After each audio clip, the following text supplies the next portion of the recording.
Morning children, स्वागत है आपका एक और नए वीडियो में। क्लास 12th सब्जेक्ट है हमारा श्रीमद् भगवत गीता। ये एक न्यू बुकलेट आपको दी गई होगी क्लास के अंदर, और ये जो टॉपिक्स हैं ये न्यूली इंट्रोड्यूस टॉपिक्स हैं। और इसके वीडियोस जो हैं मैंने 10th के भी बनाए हैं और ये 12th के भी मैं फर्स्ट चैप्टर का ऑलरेडी मैं बना चुका हूँ वीडियो। और सेकंड चैप्टर आज इस वीडियो में हम करने जा रहे हैं, जिसका नाम है the eternal Indian ethos and the Gita. तो इस चैप्टर का हम लाइन टू लाइन एक्सप्लेनेशन मैं आपको डायरेक्टली हिंदी में इसको समझा दूंगा। और अगर आप चैनल पर नए हैं बच्चों तो चैनल को सब्सक्राइब कर लीजिएगा और बेल आइकन दबा लीजिएगा ताकि आने वाली वीडियोस की भी जानकारी आपको मिलती रहे। और अगर आपने वीडियो फर्स्ट चैप्टर का नहीं देखा है तो उसको भी आप मेरे चैनल पर जाकर देख सकते हैं। तो चलिए स्टार्ट करते हैं बिना ज़्यादा वक्त गवाए। तो पहला पैराग्राफ जो है हमारा ये क्या बता रहा है हमको। भारत विश्व का सबसे प्राचीन यानी कि पुराना देश है। इस देश की पहचान इसकी संस्कृति, इसका ज्ञान, समृद्धि, शांति, एकजुटता, सामंजस्य और समर्पण है। कई नए और प्राचीन पुराने विद्वानों ने ये बात मानी है कि भारत एक मूल्यवान और रचनात्मक सामग्री से भरपूर देश है। इवन मार्क ट्वेन, आपने नाम सुना ही होगा, कई कहानियाँ इनकी आपने सुनी होगी। मार्क ट्वेन अगर बात करें उनकी, उन्होंने भारत का सटीक वर्णन करते हुए इसे मानव जाति के पालनहार माता, मानवीय वाणी की जन्मस्थली, इतिहास की जननी, पौराणिक कथाओं की दादी और परंपराओं की परदादी कहा है। देखिए इतना कुछ इन्होंने कहा है। इंडिया को cradle of the sect, foster mother of human race, birth place of human speech, the mother of history, grand mother of mythology, the great grand mother of tradition, ये सब कुछ कहा गया है मार्क ट्वेन के द्वारा भारत को। आगे बताया गया है कि लिटरेचर यानी कि जो हमारा साहित्य है वो समाज का एक दर्पण होता है, यानी कि एक तरह का बोलो तो रिफ्लेक्शन बोल सकते हो। जैसे कि शीशे में आपको रिफ्लेक्शन दिखती है, वैसे ही साहित्य जो है वो समाज का एक शीशा होता है।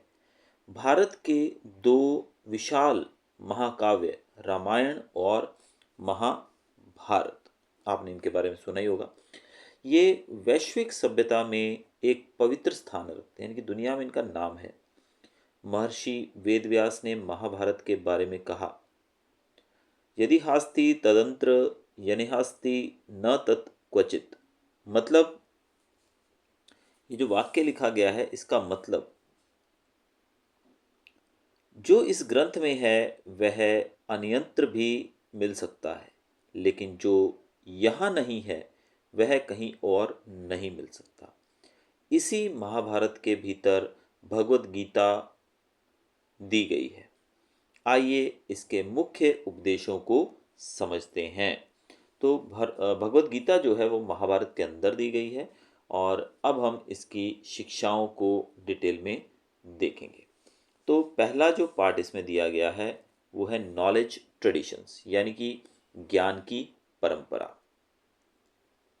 भारतीय परंपरा में जिज्ञासा के माध्यम से जानना ज्ञान का सर्वोत्तम रूप माना गया है। भगवान बादरायण ने ब्रह्म सूत्र की शुरुआत ही ब्रह्म जिज्ञासा यानी कि परम सत्य को जानने की इच्छा से की थी। गीता में अर्जुन के द्वंद्वों का समाधान 18 अध्यायों में दिया गया है। श्लोक दिया गया है जो इसका अर्थ देख लेते हैं।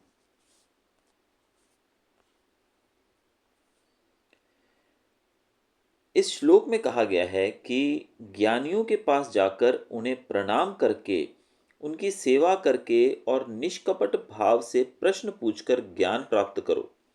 वे तत्वदर्शी आपको ज्ञान का उपदेश देंगे। अर्जुन स्वयं को कृष्ण का शिष्य घोषित करते हुए कहते हैं, मैं आपका शिष्य हूँ, मुझे मार्ग दिखाएं। यह गुरु शिष्य परंपरा निस्वार्थ और शुद्ध हृदय से ज्ञान प्राप्त करने का माध्यम है। ये अर्जुन के द्वारा कहा गया था।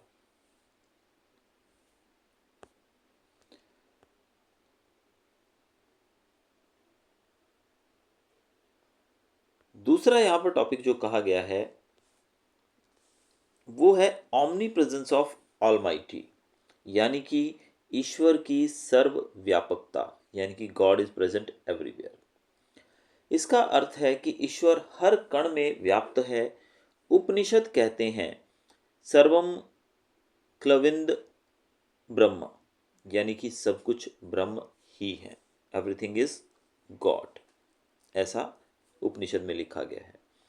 गीता के अनुसार ईश्वर ही इस ब्रह्मांड की उत्पत्ति, पालन और विनाश का कारण है।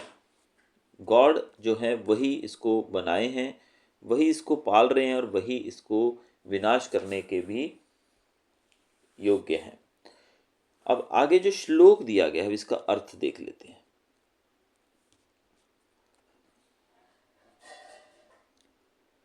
ईश्वर अजन्मा है और सर्वव्यापी है, वह चराचर जगत का बीज है।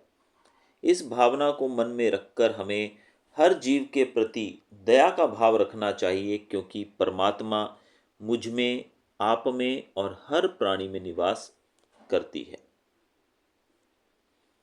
तीसरा पार्ट यहां पर दिया गया है, individual souls is a part of the almighty, यानी कि जीवात्मा जो है वो परमात्मा का ही एक पार्ट है, उसी का एक अंश है। अब इसमें क्या कहा गया है वो हम डायरेक्टली देख लेते हैं शॉर्टली। प्रत्येक शरीर में निवास करने वाली आत्मा उस परमात्मा का ही एक शाश्वत अंश है। हमारा शरीर एक मंदिर के समान है। इस पवित्रता को बनाए रखने के लिए हमें शुद्ध भोजन, अच्छा व्यवहार, पवित्र विचार, ईमानदार कार्यों को अपनाना चाहिए।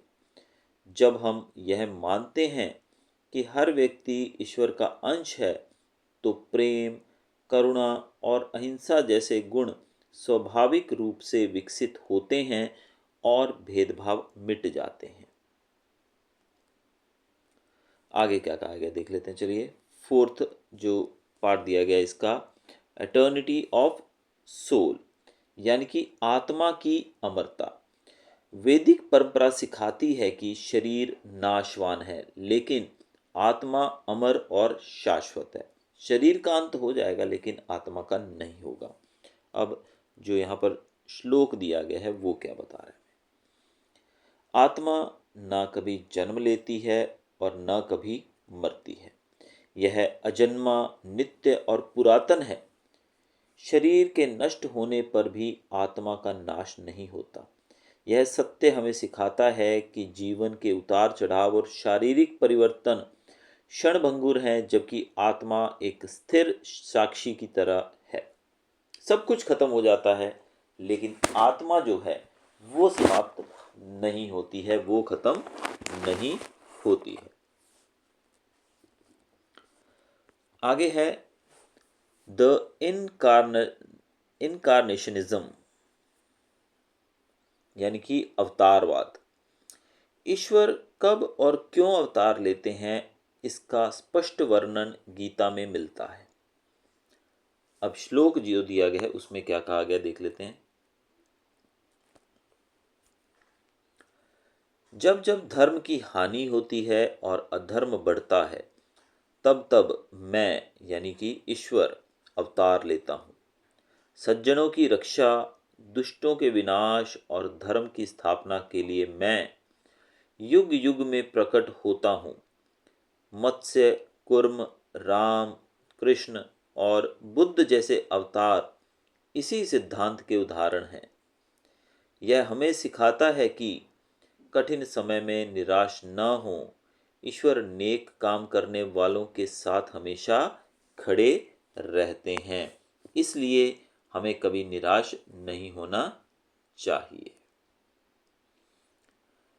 सिक्स्थ पार्ट यहां पर दिया गया है, सेंस ऑफ इक्वेनिमिटी,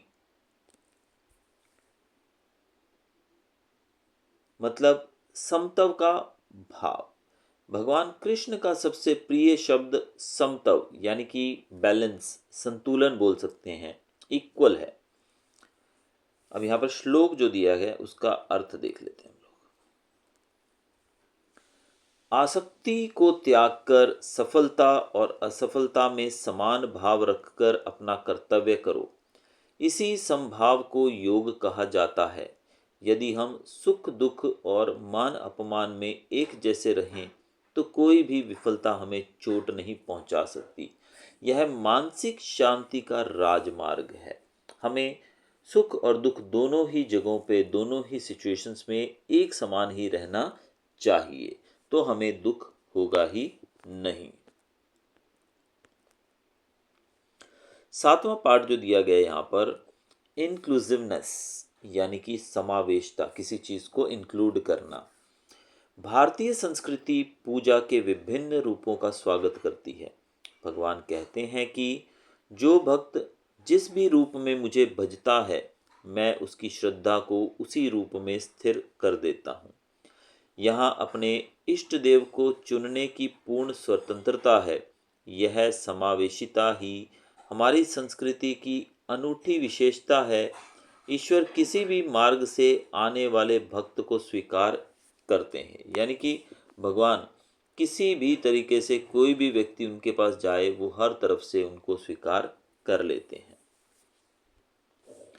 अगला जो टॉपिक है हमारा वो है सेंस ऑफ ड्यूटी, यानी कि कर्तव्य की भावना। अर्जुन अपने कर्तव्य से भटक गए थे। गीता संदेश देती है कि अपना कर्तव्य पालन करना ही परम कल्याणकारी है। जीवन हार मानने या निराश होने के लिए नहीं है, बल्कि साहस के साथ चुनौतियों का सामना करने के लिए है।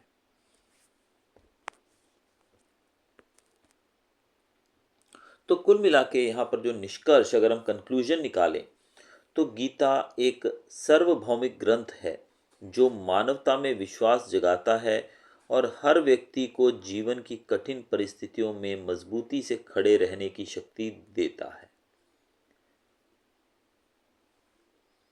तो गीता का जो मुख्य संदेश था वो आपके सामने इस पाठ के द्वारा रखने की कोशिश की गई है। होपफुली आपको वीडियो अच्छा लगा होगा। लैंग्वेज थोड़ी शुद्ध हिंदी के शब्दों का उपयोग हुआ है, लेकिन फिर भी चैप्टर जो है होपफुली आपको समझ आ गया होगा। वीडियो अच्छा लगा हो तो चैनल को सब्सक्राइब कीजिएगा। मिलते हैं नए वीडियो में। Till then, good bye. Thanks for watching.